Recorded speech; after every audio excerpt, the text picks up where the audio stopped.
Last time వచ్చినప్పుడు మేమిద్దరం అనమాట, ఈసారి ముగ్గురం కదా, ఇంకా క్యాండీ కార్న్ కూడా తీసుకుని ధర్మాజిగూడెం శివాలయానికి అయితే వచ్చాము.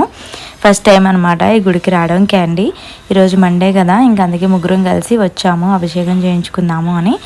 గుడి అయితే అసలు ఖాళీ లేదు, చాలామంది ఉన్నారు, మండే కదా. ఇక్కడ చూడండి అభిషేకం అయితే జరుగుతుంది, మేము కూడా చేయించుకుంటున్నాము, చాలా బాగా జరిగింది. తర్వాత ఇంకా మా క్యాండీ గార్డ్ అయితే ఇంకా బొట్లు అయితే పెట్టేశాడు, చూడండి ఎలా పెట్టుకుందో మొహం నిండా. తర్వాత కొంతసేపు అయితే కూర్చున్నాము, క్యాండీ కొంతసేపు ఆడుకుంది, లేట్ అయిపోతుంది అని చెప్పేసి ఇంకా స్టార్ట్ అయిపోయాము. బయట ఇంకా నాగేంద్ర స్వామి ఉంటే అక్కడ కూడా పూజ చేసుకుని ఇంకా స్టార్ట్ అయిపోయాము.